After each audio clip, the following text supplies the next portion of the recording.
Hello दोस्तों, कैसे हैं आप। उम्मीद करता हूं सभी बहुत अच्छे होंगे। मैं आनंद लिटिल प्रोफेसर थिंग्स पर लेके आ रहा हूं आपके लिए अगला पार्ट। तो बने रहिए मेरे साथ। आपका आज का टॉपिक है रेडॉक्स रिएक्शन। जी हाँ, आज का टॉपिक बेटा क्या है आपका? Redox reaction. हालांकि मैंने आपको पहले भी बताया था, रेडॉक्स रिएक्शन वो रिएक्शन होती है जिनमें ऑक्सीडेशन और रिडक्शन एक साथ पार्ट लेते हैं। तो पहली रिएक्शन आपकी बेटा ऑक्सीडेशन रिएक्शन, दूसरी रिएक्शन आपकी बेटा रिडक्शन रिएक्शन। हालांकि ऑक्सीडेशन के बारे में मैं आपको पढ़ा चुका हूं पहले भी, फिर भी इसको एक बार फिर से स्टार्ट कर लेते हैं जिससे कि पूरा टॉपिक आपको कंप्लीटली समझ में आए। Oxidation reaction. ऑक्सीडेशन रिएक्शन की अगर हम बात करें तो मैं एक एग्जांपल देना चाहूंगा कि जब भी आप कॉपर को आप हीट करेंगे तो कॉपर हीट होने के बाद अपने कलर को चेंज कर देगा और वो हीट होने के बाद कैसा हो जाएगा? ब्लैक कलर का हो जाएगा। कैसे? देखिए, हम सब जानते हैं कि किसी भी केमिकल रिएक्शंस को हीट करने के लिए, किसी भी सब्सटेंस को हीट करने के लिए हमें क्या जरूरत होती है? ऑक्सीजन का प्रेजेंट होना बहुत जरूरी होता है। बिना ऑक्सीजन के कोई भी चीज हीट नहीं हो सकती, यानी कि बर्न नहीं हो सकती। तो कॉपर ने रिएक्शन करी आपके बेटा ऑक्सीजन के साथ और आपको दे दिया कॉपर ऑक्साइड। जब कॉपर ने ऑक्सीजन के साथ रिएक्शन की थी, इसको मैं बैलेंस कर देता हूं। जब कॉपर ने ऑक्सीजन के साथ रिएक्शन की थी तो हम सभी जानते हैं कॉपर का कलर कैसा होता है, लेकिन आफ्टर रिएक्शन इसका कलर कैसा हो गया बेटा? इसका कलर हो गया आपका ब्लैक। अब क्वेश्चन ये कि ये कलर ब्लैक क्यों हो गया? तो इसकी सीधी सी बात है, कॉपर ने जब ऑक्सीजन के साथ रिएक्शन की तो ये क्या हो गया? ऑक्सीडाइज हो गया। इसने कॉपर को अपने अंदर ले लिया, कॉपर के साथ ये मिक्स हो गया और बनने वाला जो नया प्रोडक्ट क्या था? वो बेटा कॉपर ऑक्साइड था, जिसका कलर ब्लैक होता है।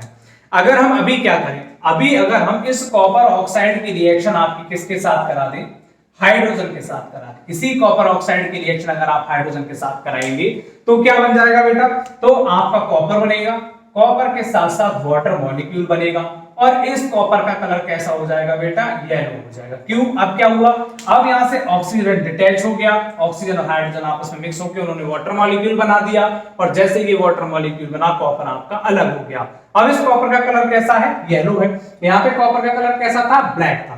तो इसी तरह की केमिकल रिएक्शंस जनरली आपकी आती हैं बेटा रेडॉक्स रिएक्शन में, जहां पे इन्वॉल्वमेंट होना चाहिए आपके हाइड्रोजन का और आपके ऑक्सीजन का। जिस रिएक्शन में जनरली आपकी ऑक्सीजन और आपका हाइड्रोजन पार्ट ले रहा हो, या ये अटैच हो रहा हो या ये डिटैच हो रहा हो, तो ऐसी ही रिएक्शंस जानी जाती हैं रेडॉक्स रिएक्शन के नाम से। अब इस रिएक्शन में क्या हुआ? यहाँ पे ऑक्सीजन अटैच हुआ, ओके, यहाँ पे ऑक्सीजन डिटैच हो गया, तो ये रिएक्शन हो गई आपकी ऑक्सीडेशन और ये रिएक्शन हो गई आपकी रिडक्शन। जहां पे ऑक्सीडेशन और रिडक्शन दोनों एक साथ हो, समझ रहे हैं आप? जहां पर ऑक्सीडेशन और रिडक्शन दोनों एक साथ हो, ऐसी ही रिएक्शन को हम बोलते हैं रेडॉक्स रिएक्शन। ओके बेटा, तो हम बात कर लेते हैं पहले आपके ऑक्सीडेशन रिएक्शंस की। ऑक्सीडेशन रिएक्शंस की मैं कुछ और एग्जांपल लेता हूं, देन आप इजीली समझ पाएंगे कि ऑक्सीडेशन रिएक्शन में होता क्या। एग्जांपल्स की अगर हम बात करें तो एक बार मैं दोबारा से आपको पिछला एग्जांपल बता देता हूं। CuO यानी कॉपर ऑक्साइड ने रिएक्शन करी हाइड्रोजन के साथ, तो इसने क्या बनाया बेटा? कॉपर बनाया। अब आपने यहाँ पे क्या देखा? यहाँ पे रिमूवल ऑफ ऑक्सीजन हुआ, लिख देता हूं -4। रिमूवल ऑफ ऑक्सीजन हुआ तो इसको हम क्या नाम दे सकते हैं? इसको नाम दे सकते हैं रिडक्शन। ओके, दूसरी केमिकल रिएक्शन में देखिए आप, दूसरी केमिकल रिएक्शन में हाइड्रोजन के साथ अटैच हो गया आपका ऑक्सीजन, यानी कि एडिशन ऑफ ऑक्सीजन। तो इस केस में हम क्या बोल सकते हैं? इसको नाम दे सकते हैं ऑक्सीडेशन। ओके बेटा, एक में रिमूवल ऑफ ऑक्सीजन हुआ है, एक में अटैचमेंट ऑफ ऑक्सीजन हुआ है, तो इस केस में हम क्या बोलेंगे? इसको ऑक्सीडेशन रिडक्शन। जहां पे ये दोनों एक साथ हो, जैसे कि इस रिएक्शन में ये दोनों रिएक्शंस एक साथ हो रही हैं, इसी रिएक्शन को बोलते हैं। तब आप इतना तो समझ चुके होंगे, अगर किसी भी रिएक्शन में ऑक्सीजन डिटैच हो रहा है यानी कि ऑक्सीजन निकल रहा है तो उसको बोलेंगे रिडक्शन, और ऑक्सीजन अगर ऐड हो रहा है तो उसको बोलेंगे ऑक्सीडेशन। चलिए आगे एग्जांपल में देखते हैं। 4Na+O2, तो बेटा आप रिएक्शन बनाएंगे तो क्या बन जाएगा? ये 2Na2O। ओके, यानी addition of oxygen, oxygen add हुआ, क्या नाम हो जाएगा इसका? ऑक्सीडेशन। 2Mg+O2, तो क्या हो सकती है ये? 2MgO। ओके, क्या हो रहा है? एडिशन ऑफ ऑक्सीजन, तो ये भी ऑक्सीडेशन कहलाएगा। अगली रिएक्शन देखिए आपकी 2H2S+O2, तो ये क्या बनाएगा? 2H2O+2S। ओके बेटा, यहां पे क्या होगा? H2 एडिशन ऑफ ऑक्सीजन हो गया, ठीक है, हाइड्रोजन के पास ऑक्सीजन, सॉरी H2O, हाइड्रोजन के पास ऑक्सीजन हो गया, यानी कि एडिशन ऑफ ऑक्सीजन, और यहां से removal of hydrogen. Minus hydrogen भी निकला बेटा इस कंपाउंड से, तभी आपका सल्फर मिला है यहाँ पे, ठीक है। और इधर देखिए 4HCl प्लस MnO2, यहाँ पे क्या बनेगा MnCl2 plus H2O plus Cl2, 4HCl यानी कि 2H2O। ओके, बाकी का बैलेंस करके देख लीजिएगा आप एक बार, मैंने ये बना दिया है।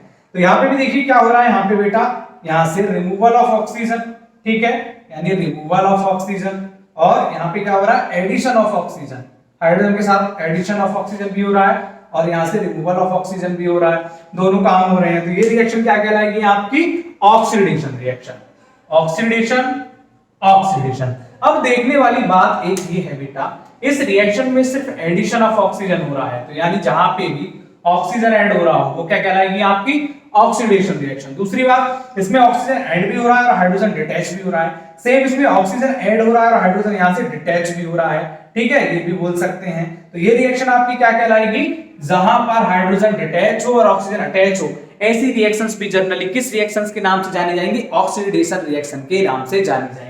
तो लिख लीजिएगा ऑक्सीडेशन रिएक्शन क्या है, ऑक्सीडेशन रिएक्शन आपकी वो है पहली कंडीशन जहां पे ऑक्सीजन अटैच हो, दूसरी कंडीशन जहां से हाइड्रोजन डिटैच हो।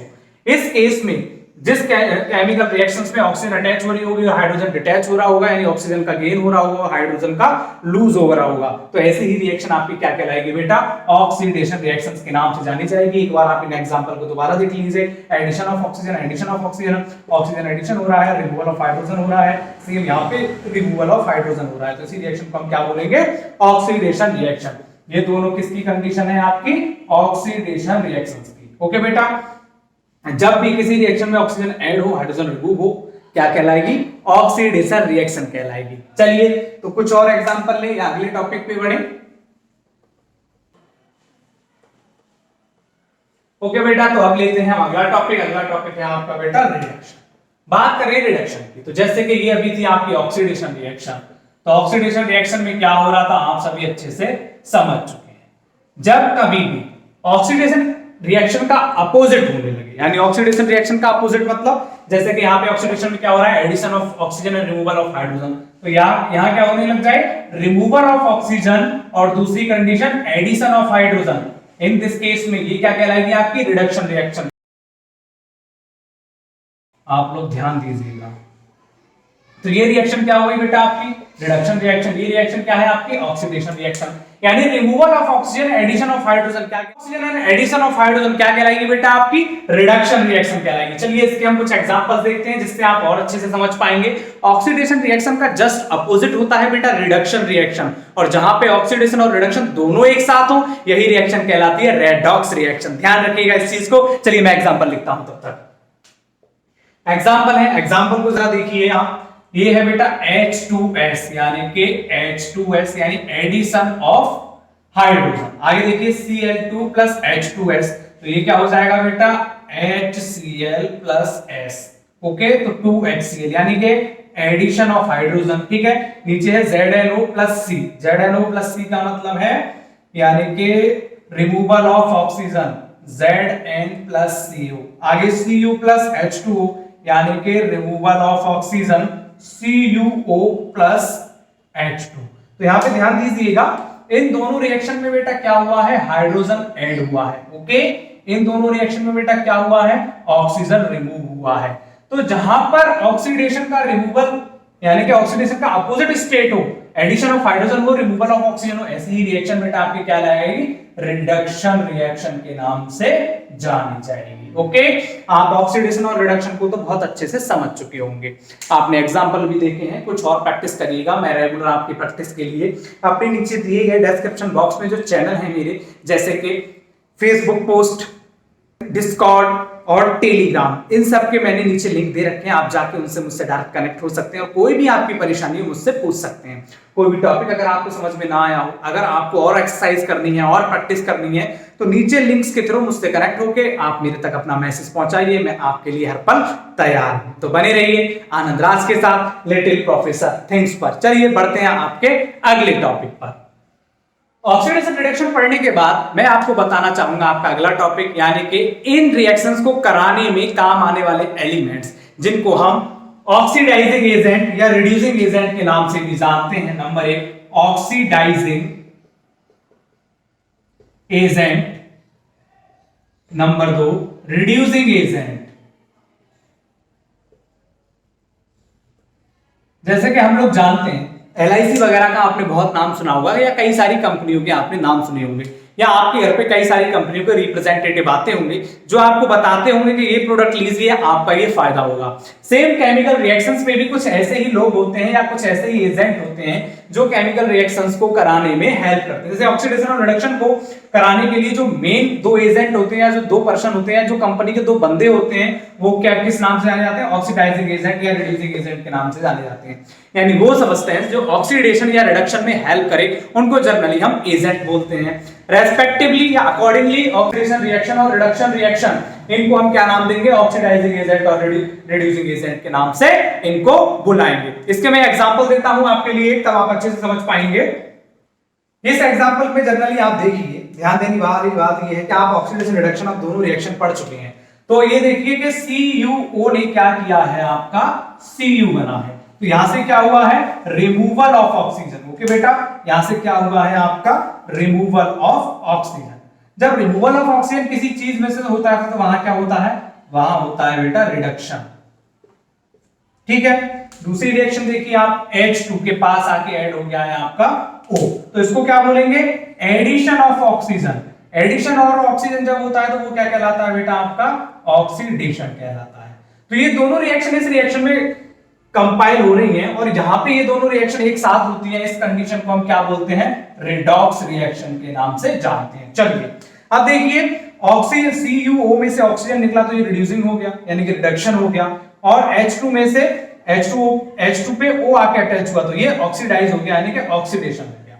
अब यहां ध्यान देने वाली बात यह है, जिस सब्सटेंस ने ये काम कराने में हेल्प की है उस सब्सटेंस को एक नाम दिया जाएगा, या वही सब्सटेंस क्या होता है? एक एजेंट होता है, और यही एजेंट ऑक्सीडाइजिंग एजेंट या रिड्यूसिंग एजेंट कहलाते हैं। देखिए हाइड्रोजन क्या हुआ है? ऑक्सीडाइज हुआ है। जब हाइड्रोजन ऑक्सीडाइज हो गया है तो इसका मतलब ये कौन सा एजेंट हो गया? ये बेटा आपका रिड्यूसिंग एजेंट हो गया। ठीक है, इसका नाम देता हूं मैं Ra, यानी रिड्यूसिंग एजेंट। CuO आपका क्या हो गया है? रिडक्शन हुआ है, यानी कि रिड्यूस हुआ है, यानी इसने रिडक्शन में हेल्प की है, तो इसका मतलब है ये क्या हो गया बेटा? ये आपका ऑक्सीडाइजिंग एजेंट हो गया, यानी कि OA ऑक्सीडाइजिंग एजेंट। तो मैं यहां पे भी लिख देता हूं इसको OA ऑक्सीडाइजिंग एजेंट, और यहां पे लिख देता हूं Ra रिड्यूसिंग एजेंट। तब आप समझ गए होंगे किसी भी सब्सटेंस को रिड्यूस कराने में जो सब्सटेंस पार्ट लेता है उस सब्सटेंस को क्या बोलते हैं? ऑक्सीडाइजिंग एजेंट बोलते हैं। जो सब्सटेंस उसके ऑक्सीडेशन में पार्ट लेगा उस सब्सटेंस को क्या बोलेंगे? हम रिड्यूसिंग एजेंट के नाम से जाना जाता है। तो हालांकि जितने भी केमिकल रिएक्शंस में ये केमिकल्स या एटम्स आपके पार्ट लेते हैं और पर्टिकुलर रिएक्शन को प्रोसीड कराते हैं, जैसे कि ऑक्सीडेशन और रिडक्शन, तो इन्हें उनके एजेंट के रूप में जाना जाता है, और यही एजेंट आपके ऑक्सीडेशन एजेंट या रिड्यूसिंग एजेंट के नाम से जाने जाते हैं। जनरली क्या है आपके रिड्यूसिंग एजेंट बेटा? जनरली वो है, जैसे कि बात करें रिड्यूसिंग एजेंट की, तो रिड्यूसिंग एजेंट आपका वो एजेंट है जो जनरली हाइड्रोजन को दे और ऑक्सीजन को निकाले। हाइड्रोजन को देने और ऑक्सीजन के निकालने के दौरान क्या होना चाहिए? रिडक्शन होना चाहिए। ऐसे ही सब्सटेंस या ये एजेंट क्या कहलाएंगे? रिड्यूसिंग एजेंट कहलाएंगे। तो यहाँ पे क्या हो गया? आपका रिड्यूसिंग एजेंट हो गया। इन केस ऑफ ऑक्सीडेशन या ऑक्सीडाइजिंग एजेंट, वो क्या करे? ऑक्सीजन को ले और हाइड्रोजन को निकाले और ऑक्सीडेशन के लिए पार्ट करे। तो यहाँ पे Cu में क्या हो गया बेटा? ये आपका ऑक्सीडाइजिंग एजेंट हो गया। रिडक्शन को पढ़ने के बाद अगला टॉपिक है आपका effect of oxidation and reduction. यानी कि हम अगर चीजें पढ़ रहे हैं, जैसा कि मैंने पहले भी कहा था कि केमिस्ट्री हमारी लाइफ से बहुत जुड़ी हुई है, तो इन दोनों का हमारी लाइफ में कहां इफेक्ट होगा? यानी कि effects of oxidation and reduction. चलिए तो बात की जाए आपके effect of oxidation and reduction की आपकी जनरल लाइफ में। तो अगर एक छोटा सा एग्जांपल लूं, आप सबने पोल्स तो देखे होंगे, यानी कि लाइट के इलेक्ट्रिक पोल देखे होंगे आपने आयरन वाले। तो आपने देखा होगा कि जब भी पोल आपका लगता है तो स्टार्टिंग में पोल क्या होता है? बहुत ही अच्छा होता है, एकदम शाइनिंगदार होता है, लाइटनिंग होती है, उस पर किसी भी तरह की खराबी नहीं होती है, बिल्कुल प्रॉपर नया जैसा लगता है। लेकिन जैसे जैसे इस पोल को कुछ टाइम होता है, लाइक 1 साल, 2 साल, 4 साल या 5 साल, तो ये पोल क्या होता जाता है? धीमे धीमे पुराना होता जाता है। पुराने होने के साथ साथ आपने एक चीज इस पे और नोटिस की होगी कि इसके ऊपर इसका कलर भी फेड होता चला जाता है। लाइक जब ये लगा था तो बहुत ही साफ दिख रहा था, एकदम अच्छा दिख रहा था, लेकिन कुछ टाइम पीरियड के बाद ये क्या हो गया, गंदा दिखने लगा या इसका कलर फेड हो गया। आपने क्या देखा होगा, इस पे ब्राउन कलर का एक पाउडर सा चिपक जाता है, जिसको अगर आप खुरचेंगे तो वो आपके हाथ में आ जाएगा, जो कि ब्राउन कलर का जर्नली होगा। वो उसको आप किस नाम से जानते हो, उसको आप जंग के नाम से जानते हो। क्या होती है बेटा वो, जंग, लड़ाई वाली जंग नहीं, इसको हम बोलते हैं रस्ट। ओके बेटा, इसको क्या बोलते हैं, रस्ट। तो इस पर रस्ट आ जाती है। किस वजह से आती है, जब ये पोल आपका खड़ा रहता है तो जितनी भी एनवायरमेंटल कंडीशंस है, जैसे कि सन हुआ, ठीक है, आपकी बेटा विंड हुई, आपकी बारिश हुई, तो ये सब इस पोल के ऊपर पड़ेंगी। तो इस पोल पे पड़ने के बाद ये क्या करेगा, आपके ऑक्सीजन से रिएक्शन करने के बाद ऑक्सीडाइज होना स्टार्ट हो जाएगा। धीमे धीमे ये प्रोसेस काफी स्लो होती है, तो काफी टाइम में होती है, ठीक है। ऐसा नहीं कि आज आपने पोल लगाया और शाम तक ये जंग खा जाए, ऐसा बिल्कुल नहीं होगा। तो ये एटमॉस्फेरिक कंडीशंस की वजह से या एटमॉस्फेरिक सर्कमस्टेंसेस की वजह से अपनी रियल आइडेंटिटी को खो देता है और अपने आप को डिके करना स्टार्ट कर देता है, यानी इसमें रस्टिंग प्रोसेस होना स्टार्ट हो जाती है। तो ये जनरली पहला क्या है, पहला आपका इफेक्ट है ऑक्सीडेशन का, कि जब भी आपका मेटल किसी भी मॉइस्चर से या एटमॉस्फेरिक कंडीशन से या फिर आपके ऑक्सीजन से रिएक्शन करेगा तो वो क्या हो जाएगा, ऑक्सीडाइज हो जाएगा, ठीक है। इसके साथ साथ और एग्जांपल दूं मैं इसका, और एग्जांपल है बेटा इसका, जैसे कि आप लोगों ने नई साइकिल खरीदी या बाइक खरीदी या आपके घर में नई कार आई, तो आपने देखा होगा वो एकदम चमचमाती होगी, एकदम नई दिख रही होगी, लेकिन कुछ टाइम पीरियड के बाद वो क्या हो जाती है, धीमे धीमे पुरानी हो जाती है। अच्छा, ये क्यों होता है, ये क्यों होता है, जनरली सपोज दैट आपकी कोई कार थी बेटा, ओके, क्या थी आपकी, ये कार थी, आप नई कार लेके आए, तो आपने देखा होगा इस कार पे जनरली क्या रहता है, पेंट रहता है, ओके। तो जब कभी आप क्या करते हैं, इस कार को कहीं से गुजार के ले जाए और उस पर कोई स्क्रैच लग जाए, लाइक इस तरह करके स्क्रैच लग जाए, तो यहां से जो कार का पेंट होता है वो छूट जाता है। जब कार का पेंट छूट जाता है तो इस कार पे भी धीमे धीमे एटमॉस्फेरिक कंडीशंस वर्क करना स्टार्ट कर देती हैं और इस कार पे भी जनरली आपकी क्या आ जाती है, जंग आना स्टार्ट हो जाती है। कार भी मेटल की होती है, तो जंग आना, हालांकि कार में कई सारे एलिमेंट्स होते हैं, जनरली हम मेटल की बात कर रहे हैं जो कार की मेन बॉडी होती है। तो जनरली इसमें मेटल पे क्या होता है, जब एटमॉस्फेरिक कंडीशंस का इफेक्ट होता है जो कि ऑक्सीडेशन या रिडक्शन हो सकता है, तो उससे ये भी क्या हो जाती है, रस्ट हो जाती है और धीमे धीमे कार भी डिके होना स्टार्ट हो जाती है, कार भी आपकी क्या हो जाती है, खराब हो जाती है। सेम आपकी साइकिल के साथ है, सेम आपकी मोटरसाइकिल के साथ है। दूसरी चीज, एक होता है effect of oxidation and reduction, number एक होता है बेटा आपका कोरोजन। कोरोजन जनरली क्या होता है, यही चीज आपकी कोरोजन कहलाती है। जब कभी मेटल आपका ऑक्सीजन से रिएक्शन करके ऑक्सीडाइज हो जाए तो वो क्या करेगा, अपने आप को रिड्यूस करना स्टार्ट कर देगा, अपने आप को डिके करना स्टार्ट कर देगा, इस तरह करके वो अपने कलर को चेंज कर देगा या फिर जंग खाना स्टार्ट कर देगा। यही प्रोसेस आपकी कहलाएगी कोरोजन। दूसरी चीज, जब आप अपने घर में खाना बनाते हैं, तो जब आपके घर में खाना ज्यादा बन जाता है तो आप फेंक थोड़ी देते हैं उसको, क्या करते हैं, उसको खाने की कोशिश करते हैं कि लाओ रात में खा के खत्म कर दो, सुबह क्यों फेंकना है खाना। और जब आप मार्केट से फ्रूट्स लाते हैं, वो फ्रूट्स को आप अपने घर पे रख देते हैं, आपने देखा होगा कुछ टाइम बाद वो फ्रूट क्या हो जाते हैं, ओवर राइप होना स्टार्ट हो जाते हैं। ओवर राइप होने के बाद वो खराब हो जाते हैं। तो ये भी जनरली क्या है, खाने का खराब होना या फ्रूट्स का खराब होना, ये भी effect of oxidation and reduction है, जिसको हम रेंजिडिटी के नाम से भी जानते हैं। अब बात की जाए इससे बचने की, यानी कि किस तरह से ऑक्सीडेशन से या फिर रिडक्शन से आपकी डेली लाइफ में बचा जा सकता है, तो बहुत सिंपल से तरीके, जैसे कि ये पोल है, अब ये पोल ने क्या किया, या कार थी या आपकी साइकिल थी, तो क्या किया, इन सब पे जंग लगी या फिर एटमॉस्फेरिक कंडीशंस के प्रेशर की वजह से इन्होंने जंग लेना स्टार्ट कर दिया। इससे रोकने के लिए हम क्या कर देते हैं बेटा, इस पोल पे आपने देखा होगा कि इस पोल पे हम पेंट कर देते हैं। जब पेंट कर देंगे तो ये लेयर आपकी पेंट की हो जाएगी, तो एटमॉस्फेरिक कंडीशन पेंट पे टकराएंगी, ना कि मेटल पे। सेम कार पे भी हम क्या करते हैं बेटा, एक पेंट करते हैं। जब ये पेंट होता है तो एटमॉस्फेरिक कंडीशन इस पेंट पे टकराएंगी, ना कि कार के मेटल पे। नीचे से भी पानी में होकर अगर आपकी गाड़ी जाएगी तो छींटे इसकी यहाँ पे टकराएंगी, जब छींटे यहाँ पे होंगी तो यहाँ पे क्या होगा बेटा, आपका पेंट होगा। तो पेंट को आप अच्छे से पोंछ दोगे, साफ कर दोगे, अब ऑटोमेटिकली हीट से इवेपोरेटेड हो जाएगा, देन आपकी कार और आपका पिलर कंप्लीटली क्या बन जाएगा, बच जाएगा आपके कोरोड होने की वजह से या जंग खाने की वजह से। तो ये आपकी लाइफ में मेन दो सर्कमस्टेंसेस थे, ऑक्सीडेशन और रिडक्शन के, जो हमारी लाइफ को बहुत इंपैक्ट करते हैं। हालांकि बहुत और भी हैं, मैं कई सारे एग्जांपल दे सकता हूं, बट आपके लिए दो ही बहुत हैं। आप इन दो से ही समझ गए होंगे कि मैं क्या कहना चाह रहा हूं, किस तरह करके ऑक्सीडेशन रिडक्शन आपकी लाइफ को खराब कर रहे हैं। बात करें खाने की या फ्रूट्स के ओवरराइप होने की, वो भी ऑक्सीडेशन रिडक्शन का एक पार्ट है जो रेंसिडिटी कहलाता है। लेकिन अगर आप इसी फ्रूट को या इसी फूड को फ्रीज में स्टोर कर दें या इनमें प्रिजर्वेटिव्स यूज करने लग जाए। प्रिजर्वेटिव्स क्या होते हैं, आपने 9th क्लास में पढ़ा होगा। प्रिजर्वेटिव्स जनरली वो सब्सटेंसेस होते हैं या वो केमिकल कंपाउंड्स होते हैं जो खाने को बनाने में खाने को बनाने के टाइम पे यूज होते हैं, खाने की क्वांटिटी और क्वालिटी को मेंटेन रखने के लिए, यानी कि खाना खराब ना हो जल्दी, खाने को जनरली प्रिजर्व करने के लिए जो केमिकल यूज होंगे उन्हें हम प्रिजर्वेटिव्स कहते हैं। ठीक है, तो खाने को बचाने के लिए हम क्या करते हैं, जनरली जब खाना ज्यादा बन जाता है और खाया नहीं जाता है हम फ्रीज में रख देते हैं। ठीक है, जहां पे फ्रीज नहीं है, गांव में आपने देखा होगा वो लोग ठंडे पानी में उस खाने को रख देते हैं ढक के कि ये पानी में रहेगा तो खराब नहीं होगा। या और भी अपने कोई तरीके जो आप पे पुराने तरीके हैं उनको अप्लाई कर सकते हैं। या जनरली आप होटल्स में जाएंगे, वो तो एक साथ बहुत सारा खाना बनाते हैं, वो उनमें बेटा प्रिजर्वेटिव्स यूज करते हैं। तो एक बार हम खाना बना ले, शाम तक चलाएं या रात के 12 बजे तक चलाएं, खाना खराब नहीं होगा। प्रिजर्वेटिव यूज करने से खाने का टेस्ट भी बढ़ जाता है, खाने की लाइफ भी बढ़ जाती है और खाना जल्दी खराब भी नहीं होता है। तो ये क्लास 10th का पहला चैप्टर था, केमिकल रिएक्शंस एंड इक्वेशंस, जो कि मैंने कंप्लीटली पूरा कर दिया है। अगर अभी भी आपको कोई टॉपिक और पढ़ना हो या कोई टॉपिक गलती से रह गया हो तो नीचे कमेंट बॉक्स के थ्रू आप मुझ तक इंफॉर्मेशन दे सकते हैं, मैं उसके लिए भी आपकी नई वीडियो ला दूंगा। अपनी हर तरह की क्वेरी के लिए, हर तरह के क्वेश्चन के लिए, हर तरह के डाउट के लिए डिस्क्रिप्शन बॉक्स में दिए गए लिंक के द्वारा आप मुझसे डायरेक्ट जुड़ सकते हैं और मैं आपकी हर प्रॉब्लम को हर टाइम किसी भी समय सॉल्व करके आप तक पहुंचाऊंगा। मैं आनंद केमिस्ट्री लेके आता रहता हूं आपके लिए लिटिल प्रोफेसर थिंग्स पर। यूं ही अपना प्यार मेरे लिए बरकरार रखिए और अपने दोस्तों को चैनल शेयर करना बिल्कुल ना भूलें, उन्हें रिकमेंड करना बिल्कुल ना भूलें। लाइक, कमेंट और शेयर बखूबी आप करते रहें।